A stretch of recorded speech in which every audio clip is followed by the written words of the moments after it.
ما خیلی مخلصیم. من با سورای خونه‌ام گفتم که یه ذره با هم دیگه گپ بزنیم راجع به آرشیو کردن و این داستانا که تو گروه دیدم بحثش زیاد بود که آرشیو بکنیم نکنیم فلان.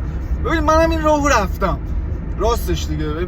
4-5 تا هارد اکسترنال دارم، خیلی هم فیلم و سریال ذخیره می‌کردم، آرشیو می‌کردم می‌ذاشتم بیان. ولی اون که چی؟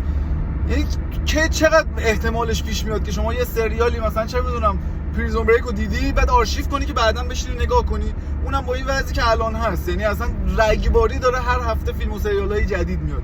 چقدر احتمال هست که شما مثلا وقت کنی بشینی یه چیز تکراری نگاه کنی؟ اصلا به فرض مثال که محال یعنی در واقع که پیش بیاد شما بخوای یه چیز قدیمی رو از آرشیو بکشی بیرون، خب اینو دانلود می‌کنی چه کاریه؟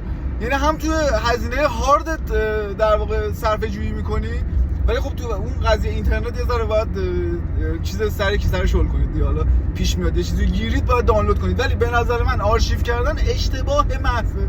تو کامنت ها نظرتون رو بگید.